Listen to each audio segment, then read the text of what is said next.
बैठे थे मोहतरम जनाब जावेद इकबाल साहब, पूर्व मंत्री,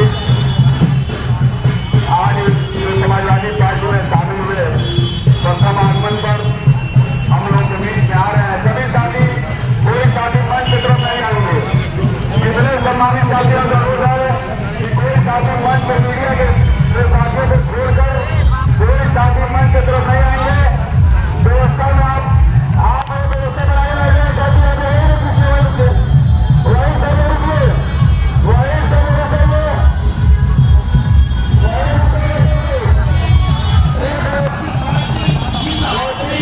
अखिलेश यादव, राजन खान, नरेंद्र पटेल, बबलू यादव।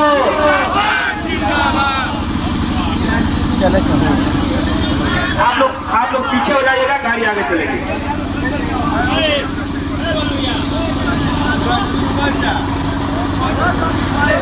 देखिए, आज पडौना विधानसभा के पडौना नगर में सरकार के खिलाफ ये गूंगी बहरी सरकार जो नौजवानों का रोजगार नहीं दिया है, किसानों का गन्ने का दाम नहीं बढ़ाया है, व्यापारियों का जीएसटी बढ़ा दिया 12%, उसके खिलाफ आज विधानसभा पडौना में विजेंद्र पाल यादव के नेतृत्व में ये जनसंग्राम निकला हुआ है।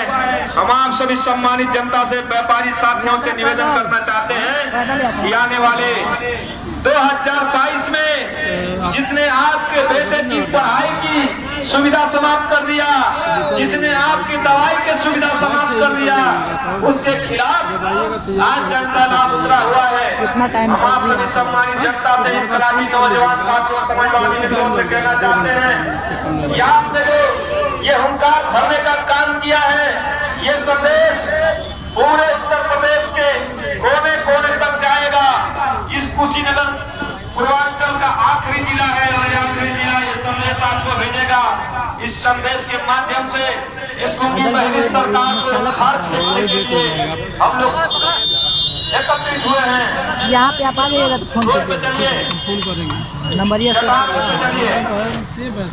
इसका चुनाव निकट है और इसके पहले आप बसपा में काफी आपने समय दिया है, इस समय आप सपा में आए हुए हैं, क्या आप ऐसा महसूस कर रहे हैं 2022 के चुनाव में आपके आने से कुशीनगर जनपद में क्या असर पड़ेगा विधानसभा चुनाव में? आज जो प्रदेश की हालत है बहुत खराब है और मुल्क बहुत खराब दौर से गुजर रहा है। बेरोजगारी, महंगाई, विकास जमीन पे नहीं हो रहा है, टीवी पे और कागज पे हो रहा है।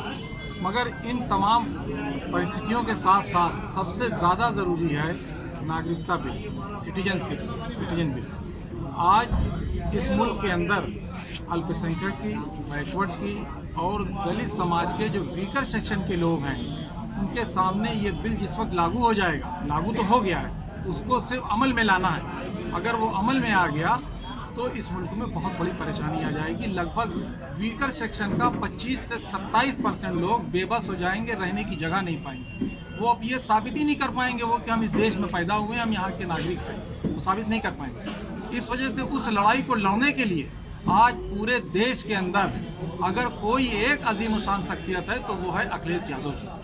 अखिलेश यादव जी, माननीय अखिलेश यादव जी, इस बिल को अगर पार्लियामेंट से अमित शाह और मोदी जी लागू करते हैं तो वो लखनऊ के अंदर गाजियाबाद में इस बिल को रोक के उसकी धज्जी उड़ाने का काम करेंगे और इस कानून को लागू करेंगे। आज ज़रूरत है हमारे जैसे लोगों की। मैं कुर्बानी दे के आया हूँ। लोग राजनीतिक पार्टियां बदलते हैं टिकट के लिए, मैं टिकट को ठोकर मार के आया हूँ। आज टिकट ज़रूरत नहीं ना, आज ज़रूरत इस बात की है कि हम कुर्बानी दें और कुर्बानी दे के भारतीय जनता पार्टी को हराकर भारतीय जनता पार्टी को किसी भी सूरत से इस प्रदेश से उसका सुपड़ा साफ करके समाजवादी पार्टी के राष्ट्रीय अध्यक्ष माननीय अखिलेश यादव जी को इस प्रदेश की बागडोर उनके हाथों में दी जाए और उनको प्रदेश का मुख्यमंत्री बनाया। 2022 के चुनाव में सपा का मुख्य मुद्दा क्या होगा चुनाव लड़ने का? तमाम मुद्दे हैं। आज मुद्दों की कमी है, बेरोजगारी है, महंगाई है, डेवलपमेंट। मैं कह रहा हूँ कि पूरे देश के अंदर आज डेवलपमेंट सिर्फ टीवी पे और कागज पे हो रहा है। मुख्यमंत्री जी बोलते हैं कि इससे 2 लाख नौकरियां मिलेंगी, प्राइम मिनिस्टर बोलते हैं, प्रधानमंत्री जी की इस योजना से 1 लाख नौकरियां मिलेंगी, मगर आज 10 गांव को ले लीजिए, 10 गांव इधर ले लीजिए, 10 गांव इधर ले लीजिए और पूछ लीजिए किसी नौजवान से कि एक सरकारी नौकरी पाया है नौजवान। मंडल बार रिजर्वेशन खत्म किया जा रहा है, नौकरियां नहीं निकाली जा रही, आउटसोर्सिंग से नौजवानों को रखा जा रहा है। जिस गरीब माँ बाप ने, बहुत जल्दी ये भी समस्या का समाधान होगा, अब सही दिशा में काम हो रहा है। 2 बजे का टाइम मिला, जनेश्वर मिल्स बेस्ट में हम गए, हमारे साथ 2 साथी और थे,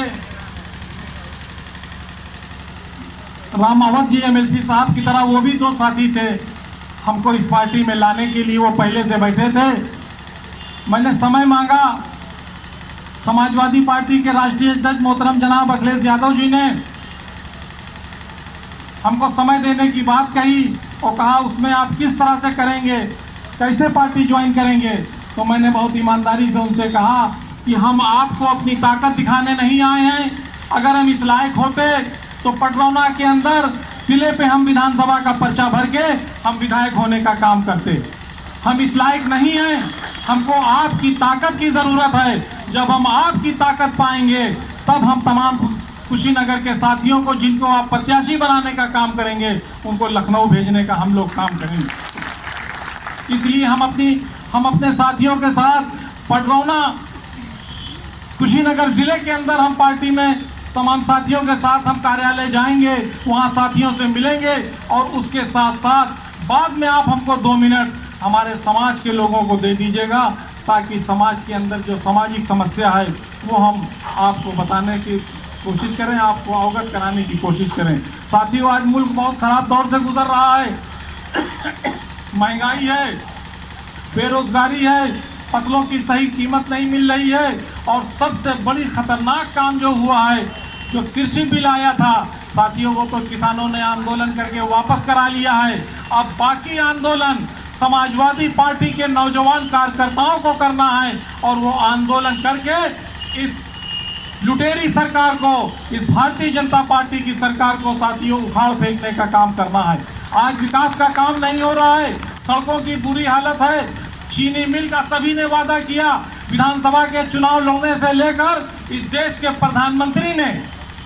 प्रधानमंत्री ने भी चीनी मिल चलवाने का वादा किया, मगर साथियों भारतीय जनता पार्टी के अंदर ब्लॉक स्तर से वार्ड स्तर से लेके राष्ट्रीय स्तर तक झूठ बोलने की प्रतियोगिता चल रही है और झूठ बोल के वो लोग अपनी बात बनाने का काम कर रहे हैं।